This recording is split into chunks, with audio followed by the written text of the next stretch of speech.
Hi guys, welcome back to my channel Spare Parts, and today I'll be doing another review and unboxing of set number 75968, number 4 Privet Drive. Man, it's a really big set. I gotta fit it in. Anyway, this set comes with 797 pieces and retails for, well, where I bought it, which was Target, it retailed for $65.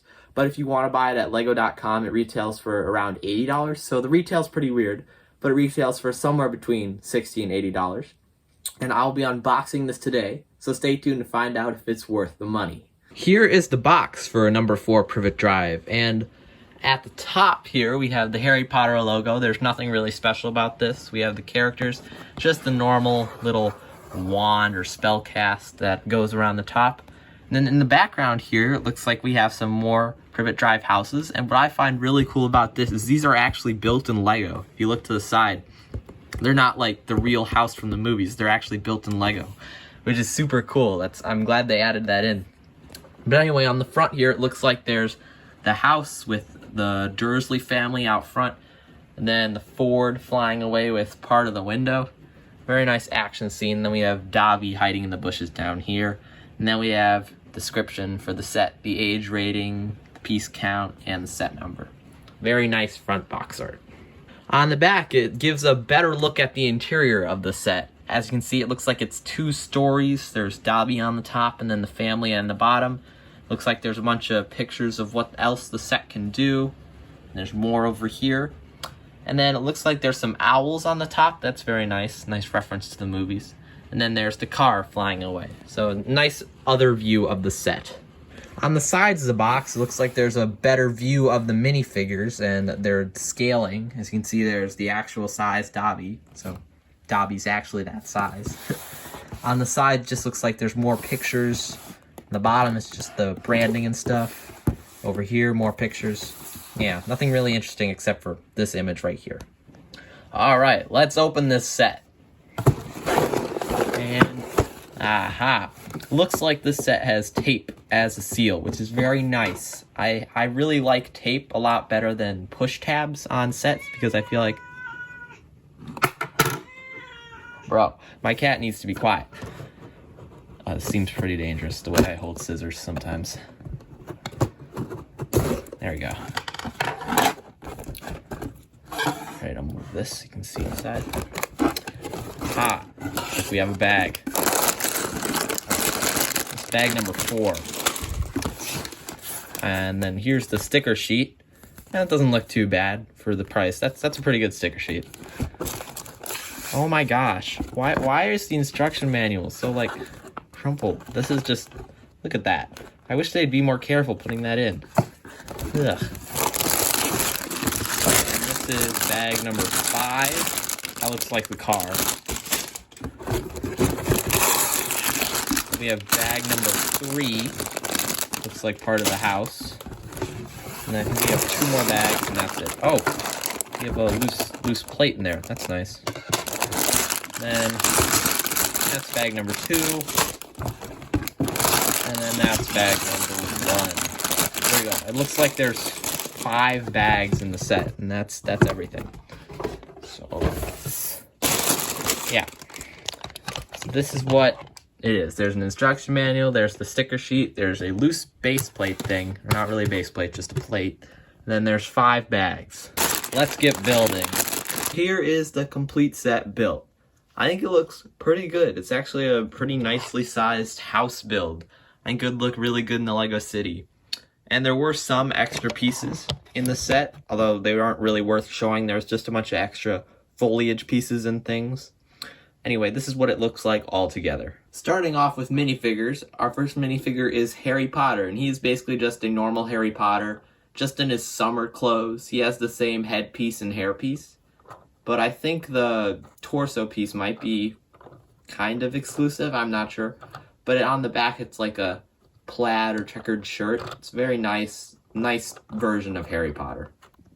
Next up, we have Ron Weasley, and I actually don't think that Harry Potter or this Ron Weasley are exclusive to the set, because I think they came in like a Gryffindor dorm set like a year ago or something. I don't think they're exclusive to the set, but they used to be. Other than that, they're really nice figures for what they look like outside of Hogwarts. And on the back, not very detailed, just some little, I guess, wrinkles in the shirt, but nice Ron. Next up, we have Vernon Dursley. And I think he's actually not a very good representation of what we see in the movies. I don't know, he just feels like, I don't think his hair is that gray, and his face doesn't really represent his face well. Other than that, I think the torso print's pretty good, and on the back, there's nothing. He doesn't have a lot of printing, but I think that's okay because he's basically just a civilian minifigure and he doesn't really need it. But overall, I feel like this minifigure could use some improvements. Next up, we have Petunia Dursley, or Aunt Petunia, as Harry Potter would call her. And I think this is a better representation, although still not perfect. I feel like the torso and the legs fit really well. It's just like the headpiece. It doesn't fit with her very well, I feel like. And she does have an alternate face. I think it's an angry one. Yes, or surprised. Vernon Dursley, or Uncle Vernon, does have that too. He has a kind of smiling one, which is actually a pretty good representation of what we see in the movies when Harry gets in trouble and he's about to punish him. But anyway, back to Aunt Petunia. Her face is kind of surprised. I don't know. I wish she had a more stern face. I mean, this is kind of stern, but I don't know. I feel like this minifigure could use some improvements with the headpiece. Next is Dudley Dursley, and I feel like the torso printing on this one is spot on. This is, I think, a great representation of what we see in the beginning of the first movie of Harry Potter when he's running down the stairs and stomping on them to try to get dust to fall on Harry. But I think the headpiece could use some improvements, just like all the other minifigures. I don't know, it just doesn't really look like his face that much. I mean, I wish they would have added maybe like more porkiness instead of just this mischievous little smile thing.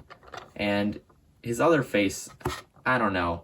It's okay. This is nice because when he falls into the snake pit, it kind of has that face. But I feel like this one could use improvements with the headpiece as well. Finally, we have Dobby, the house elf. And I think that this one is spot on. I love this Dobby minifigure. I think it's the best one they've ever made. Especially with the older Dobby minifigure looking like something straight out of a horror movie. I think they got this one spot on. Especially with, like, I don't know if you can see it, but he does have dual molded legs, which is very nice. It's a very nice extra detail. And I feel like the face is very nice, and I think it's a unique mold to him.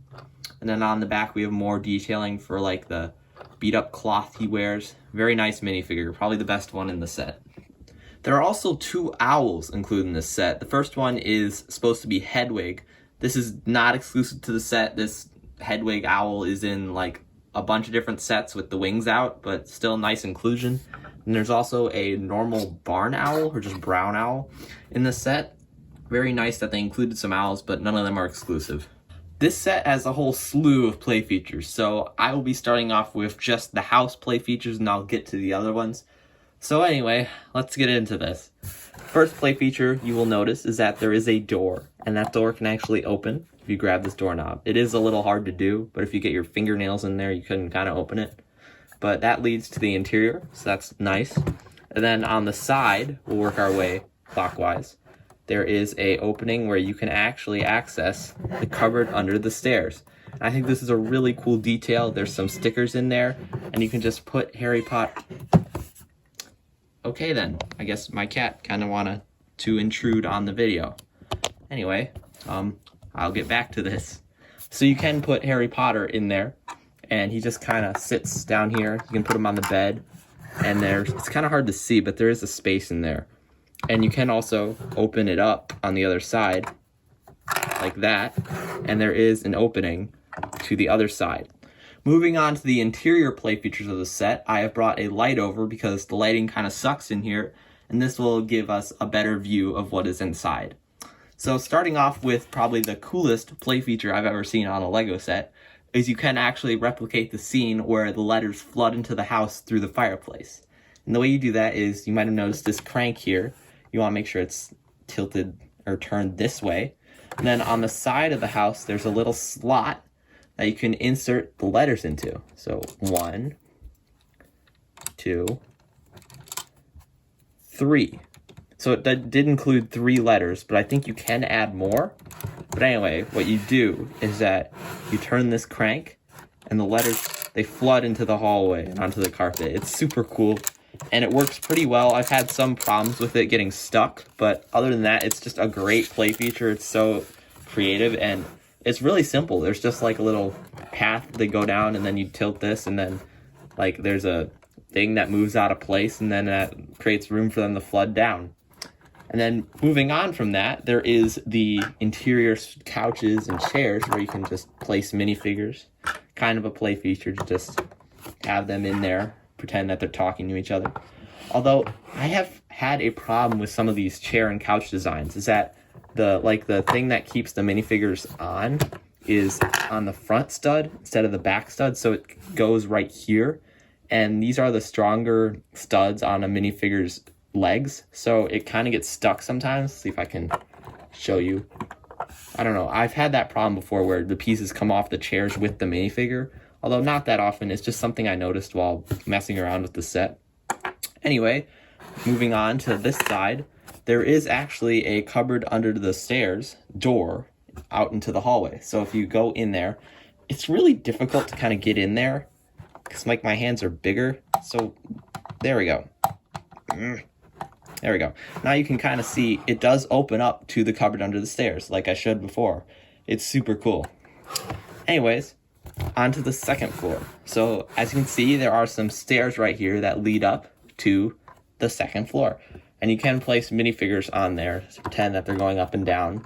Kind of nice. But anyway, on the second floor, we have Harry's bedroom, or Dudley's old bedroom. And there are some nice details in there, like there's a print or a sticker of Harry's parents, which we'll get at later. And there's like a Daily Prophet newspaper and stuff. But you do have a desk where you can place Harry Potter to do whatever he wants. And then there is a bed, which is there to replicate the scene where Dobby is jumping on the bed. So you can have some nice scenes up there. But the main attraction is with this bars, or these bars on the window. And if we take the flying car and you open up the trunk and you attach this chain thing to one of these bars, then you pretend to fly away, the window will fall out. And it's super cool. You can replicate the scene where he jumps out the window into the car and put him right here. The second part of the build is the Flying Ford Anglia. So this car does have a few play features. So like I showed before, you can pull off the window of 4 Privet Drive with the car, but it also has a few other play features. Like the trunk does open, and that is what gets you to access the little chain thing. But there's also a little suitcase in there, and the chain is actually like connected to the model. It's built in, so it kind of has to stay in there, which I don't really like. I kind of wish it was detachable so you had more room in the trunk, but you can fit the suitcase in there as well, so it does work. But anyway, you can open up the car by taking off this piece, and it is pretty easy to take off because in the back there's a little space where you can put your fingers to lift it up. And then on the inside, I'm going to take this off to get better access. It is kind of hard to get access all the way down, but there's just some like empty space. And that's one of my big problems with the set, is that the inside or the interior of the Ford is just really lacking. There's just a steering wheel just sitting there. And the way you're supposed to put the minifigures in is they're supposed to go one right here, and then I'll grab Harry, and then one back here. And that's not how it's supposed to be. They're kind of supposed to be side by side. And this is not, they weren't standing in the car. I know they have short legs, so they can't sit. It's just, I wish it was like Ron would be over here, and then Harry would be on this side. I feel like they could do something with that instead of having him be in the back.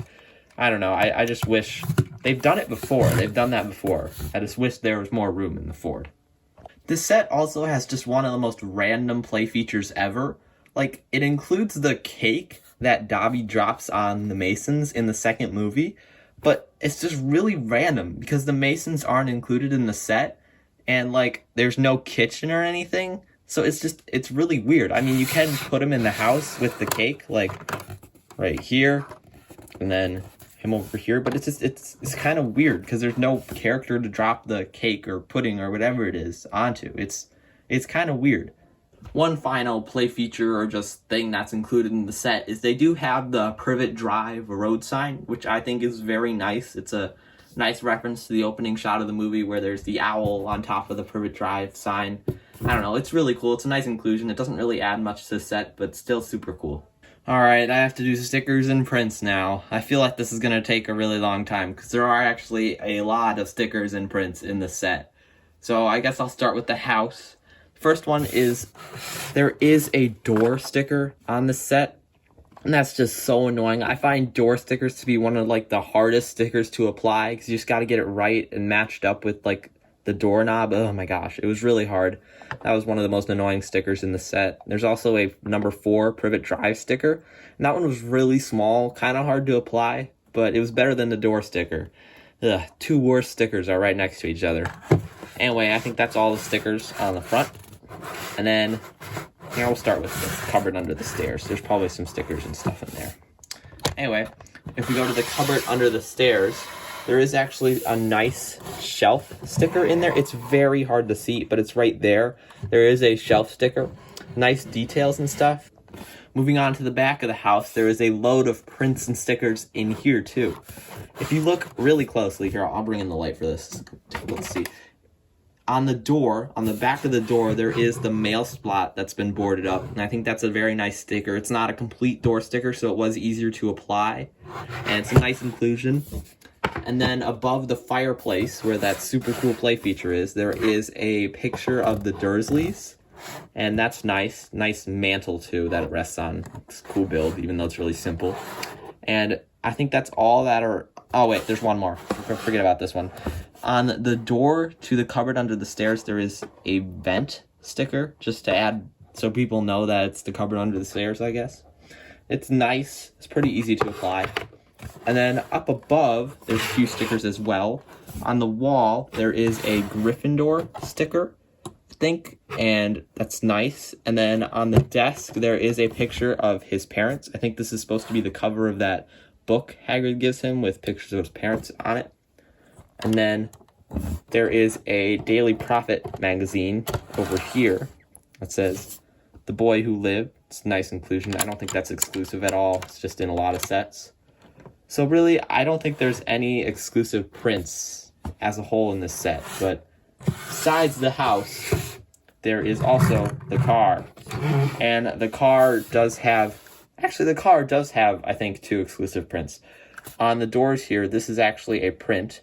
And I actually, it's kind of sad, but like the one print that's exclusive in the set, I absolutely hate. Like, this is just so discolored compared to the other white stripe on the car, and it doesn't go all the way. It just looks weird, and it's not like the same level. I don't know, and you know, white printing doesn't always look the best.